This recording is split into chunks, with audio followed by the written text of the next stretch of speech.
Emily, and I'm here with Brianna, Allie, Sarah, and Taylor, and we are interviewing Ruta Sepetys, who wrote the book Between Shades of Grey. We were curious where you, have you visited any of the places that you wrote about in the book, or...? I did.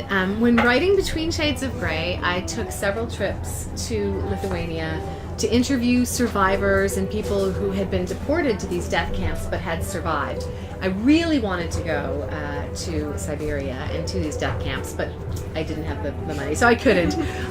But for me, as an author of historical fiction, that's the first thing I want to do, is travel and be like boots on the ground, to where I'm writing about. Yeah. Did you want to visit other places that you wrote about in the book? Oh, definitely. I would love to visit along the train route. The story of Between Shades of Grey is a 15-year-old Lithuanian artist is arrested with her mother and younger brother and deported to Siberia. But before they get there, up to the North Pole, there are many stops along the way, and I wish I could have visited every single stop. Maybe in the future I will if I get to write a sequel. Have you ever wondered why Lithuania and some of the smaller countries are forgotten when people remember like World War II and the Holocaust and stuff? Thank you for asking that so much, because growing up in the States with this name, Ruta, it's pronounced so many ways. Ruta Sepetys. Lithuanian pronunciation is Ruta Sepetys. Everyone would always ask, like, what are you? And I would say, I'm Lithuanian. And people would say, I'm so sorry, how long have you had that? Like Lithuanian was an illness or something. And so people aren't aware of the countries of Lithuania, Latvia, and Estonia. And they're three small countries, but they can teach the world large lessons of hope and love and freedom.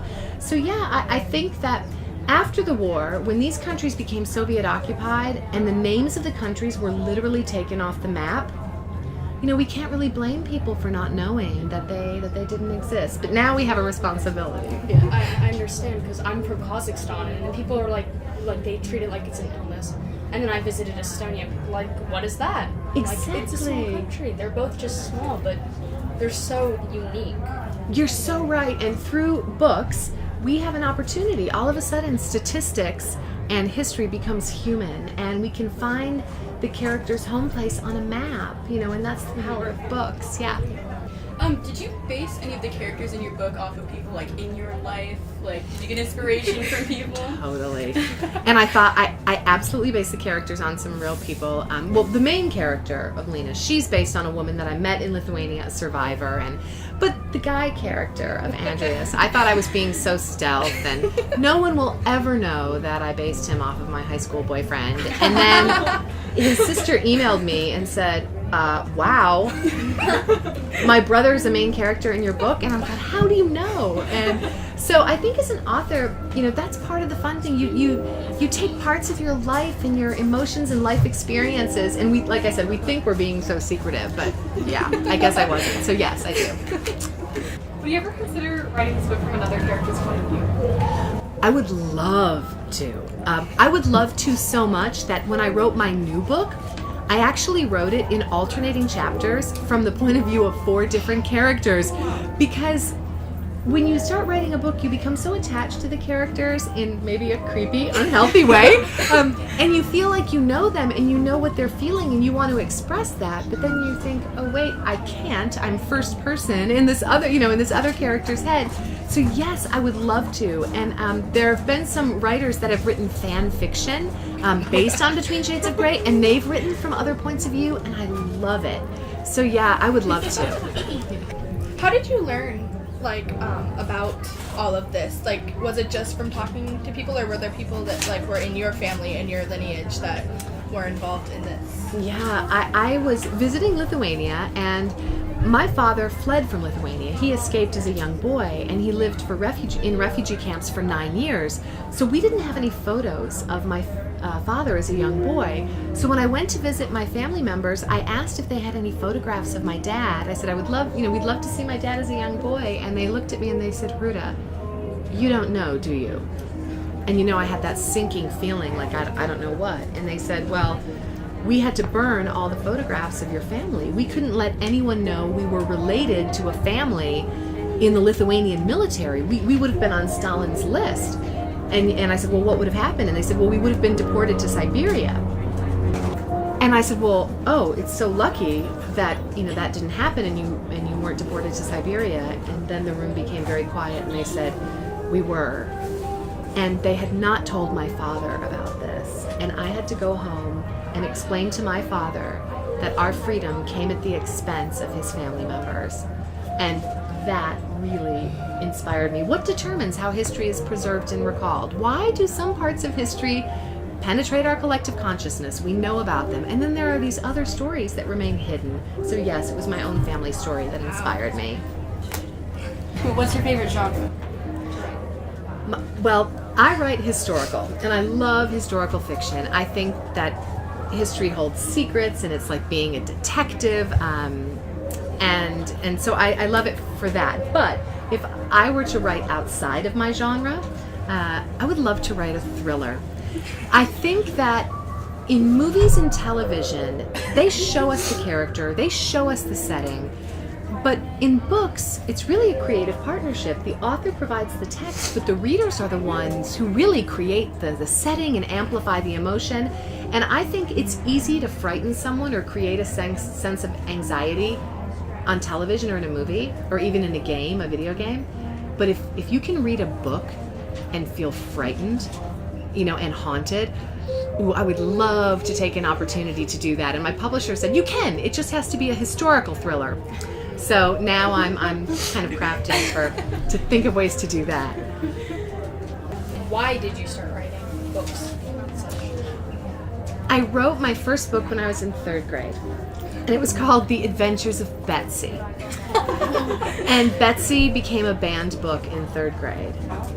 And it was, a teacher had given us an exercise that true creativity takes the expected but makes it unexpected. That is true creativity. So when she gave the creative writing assignment, which resulted in my first novel in 3rd grade, she said, take the expected and make it unexpected. Well, at the time, this was, mind you, in the early 70s, there were all of these after-school specials. You would come home from school and there would be a television program on and there would be a lesson like, don't do drugs or don't go with strangers. So I decided to take one of these after-school specials, particularly the one about not going with strangers, and make it a writing assignment. So Betsy's adventures were with a 35-year-old man who lived in a van.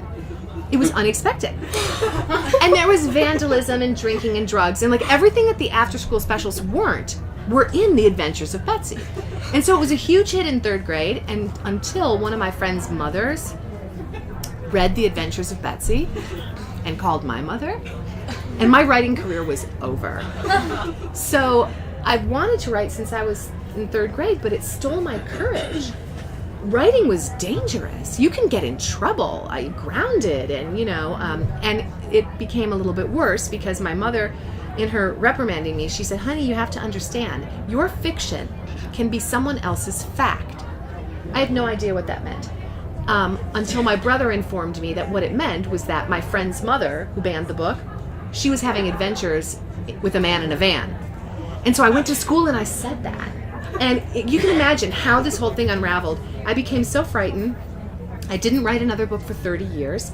I went into the music business, and I spent 22 years representing the careers of rock stars and songwriters and producers and working on music TV shows. I was helping other people tell story, but through music, because I was too frightened to tell my own story. Because of The Adventures of Betsy. And there was a sequel, Betsy's Double Trouble Days, that never saw publication, if you will, because it was, Betsy got saltier and saltier.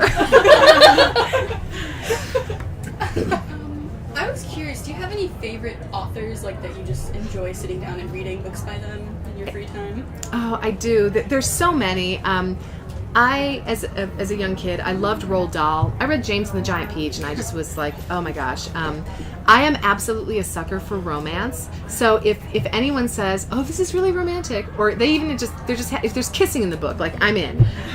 So and fortunately we have so many great YA novelists, to choose from. But I tend to read darker things. I love Stephen King. I love John Fonte. I love Toni Morrison. And so my writing tastes and reading tastes are so eclectic. I'm a huge fan of Rod Serling. I don't know if you guys know of him. He was a writer and really a crusader for social justice, and he created a television show called The Twilight Zone. And each monologue that introduces the Twilight Zone is this commentary on hardship or social justice or and the reason I love him so much is that he used rhythm in such an effective way. And I find that because I worked in the music business for 20 years, I'm drawn to writers that use rhythm. For example, you could read something today, in a book or in a textbook, and 5 minutes later, not remember what you read. But if you guys get in the car to drive home tonight and you hear a song on the radio that you haven't heard in 5 years, you can sing every word. You remember it. And that's because melody and rhythm are so powerful. So I'm drawn to writers that use melody and rhythm. Rod Serling was, one of them. Eminem, who's known as a music writer, but I mean, he really, say what you will about his songs, but he really knows how to use melody and rhythm and flow. So I'm drawn to those kind of musical writers, if you will. Have you read anything by Ellen Hopkins? Did you hear my fangirl gasp? Yes. I love Ellen Hopkins, and I spoke about this on a panel earlier about readers who read with a sense of emotional truth. Ellen Hopkins is a writer who writes with emotional truth. And have you had the chance to meet her? She is not only an amazing writer, she's an amazing human being, and she is such a gift to the world of writing. And I understand that she writes adult books. She's amazing. And I am on the board with her of the Society of Children's Book Writers and Illustrators. I am such a huge fan of, like I said, not only her books, but who she is as a human being. And she's really a gift. Yeah, I love her. Who are some other authors that you guys really admire? J.K. Rowling. Okay, can we all just say how excited we are that there's more coming? And she's such a genius. And I do feel bad because I know it must be hard to be so brilliant and write something that's so incredible that the entire world wants nothing but that from you. What is that like? Because this woman, she there's probably so much to her. Think about it, the talent and the diversity, everything, the imagination, the creativity that goes into the Harry Potter series. That woman is incredible, and yet we're asking her to drive in one lane and one lane only. And so, as you know, I was thinking, oh, I feel guilty because I'm so excited that she's returning and there's going to be more. And but I often do think, wow, is that unfair that we're just asking her repeatedly for this, for this one thing? But I'm the first to say I'm excited. Perpetual vacancy book is. I want more like that, actually. Exactly. It's so well done. Exactly. Yeah. I mean, and to the point where she wrote a book under a different name. I mean, I didn't know that. Yes. Yeah. I mean, and so I'm excited, but I also know that she is capable of so much. Like, what a genius, and how lucky we are, you guys. I mean, this is an author. We look back and we say, oh, what, Dickens and Jane Austen, and I mean, I don't know if people realize we are alive when she is writing. I mean, and imagine future generations that look back and just say, wow, oh yeah, they love J.K. Rowling, they love Harry Potter. Like, what a gift that we're alive, when she's doing this. It's magical. It's really magical. Have you ever thought of writing a series? I would love to write a series. However, I am a notoriously slow writer, and these authors who write series, I am in awe of them. I'm absolutely in awe. And I am a greedy reader. I read Divergent. I was like, next please, next please. And what sort of entitlement is that? But yes, I fall in love with the characters and the stories, but I am so slow that I don't know if I could deliver. But if I did write a series, not that you've asked, but so growing up, because I really love historical fiction and I consider myself like some sort of historical detective, I would love to write a new line of Nancy Drew books that are based on real historical mysteries. And so if we bring Nancy back, and meaning Nancy, it can still be probably, in the 50s or 30s when Nancy, took place, but I would like to find real historical mysteries and wrap Nancy around those. That'd be really interesting. So Okay, we're waiting. I'm gonna take that as a promise. yeah. So I don't know if you've had a chance to see Ruta's new book, but could you tell us a little bit about the one about the ship? I would love to. My new novel's called Salt to the Sea, and everyone has heard of the Titanic, this leisure cruise ship that sank tragically in 3 hours, and 1,500 people lost their lives. It was awful. But near the end of World War II, there was a ship that sank that was carrying 10,000 people, and 9,300 perished. It's 9 times the magnitude of the Titanic, and the story was concealed from the world. And my father's cousin had passage on the ship. And I say I'm a seeker of lost stories and a hunter of hidden history. And when I learned of this and my family's connection, it's the single greatest maritime disaster in history. And somehow it was a story that history opted to forget. So my new book, Salt to the Sea, tells that story, and there is a character from Between Shades of Grey that I've threaded through that's in the new book that's in Salt to the Sea. Really? Yep. Who is it? The cousin of Joanna. Lena's cousin Joanna is a main character in Salt to the Sea, and I spent 3 years, again why I can't write a series, I spent 3 years just researching Salt to the Sea. I traveled to Poland. The ship sank off the coast of Poland, and many people in Poland themselves, they don't even know it existed. They said, wait a minute, you're telling us that a tragedy 9 times the magnitude of the Titanic is off of our coast and we don't know about it? And I said, yeah. But I found 2 elderly divers who were amongst the first to explore the ship when it went down, and they partnered with me on research. You guys, it was fascinating. They explained it was like swimming through a forest of black bones, 9,000 people, and they helped me put together the story. So these are the kind of things that I'm interested in. Yes, it's a dark and sad story, but also there are so many stories of hope and courage and survival and identity. 900 people survived. And for so many people, they call this ship the ghost ship. It departed with their relatives on it, and it never appeared anywhere.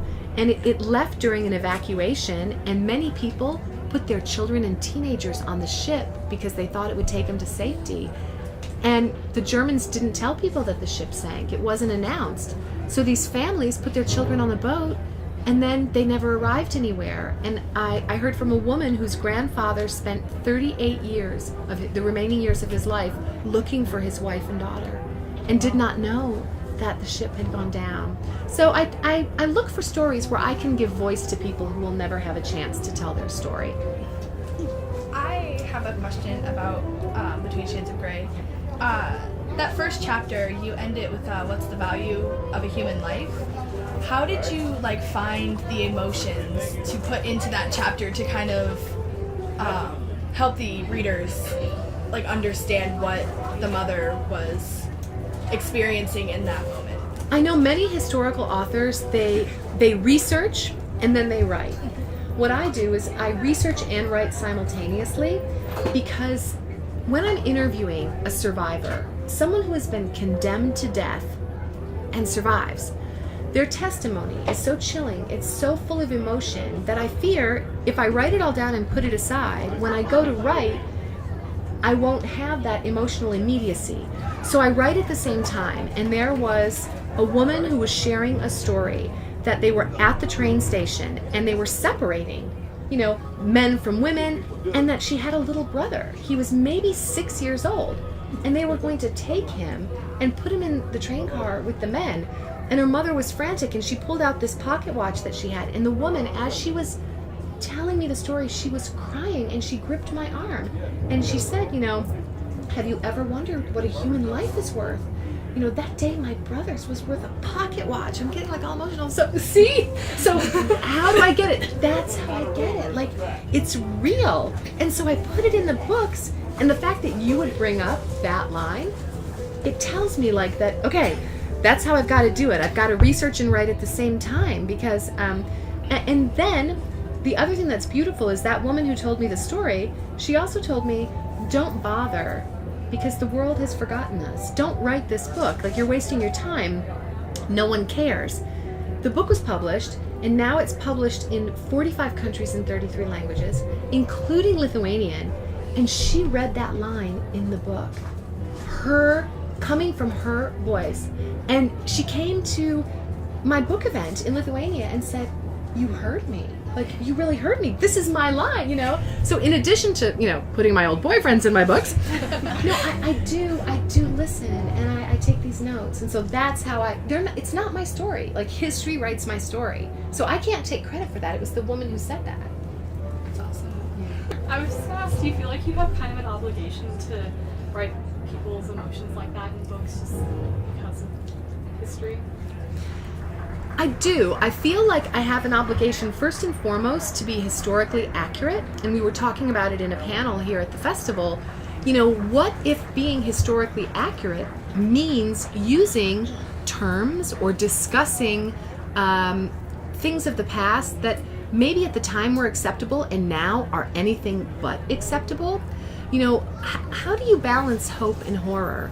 And yes, I do feel an obligation. I feel an obligation to write it as it happened, because I have the privilege of writing for young readers who are deep thinkers and deep feelers, and they want the truth and they deserve it.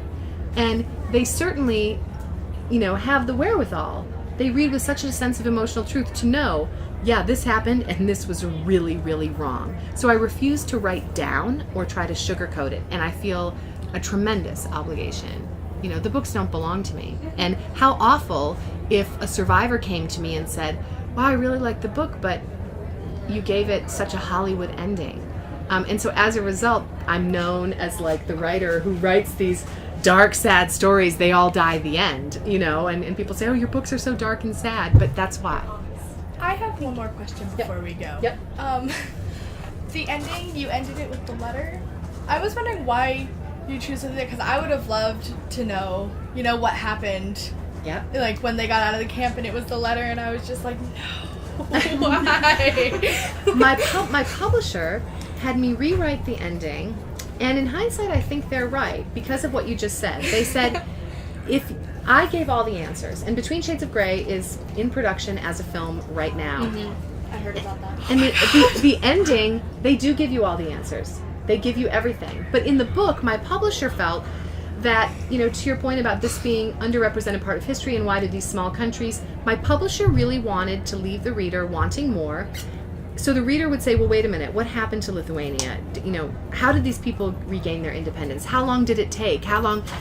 To get you guys to go online and research this. And that's exactly what happened. People come to me and they say, I finished the book, I was pissed. And so I researched, and that's why I need a publisher. That's why I need an editor, because they make those sort of decisions. Because I did tie it up in a bow and told the reader exactly what happened.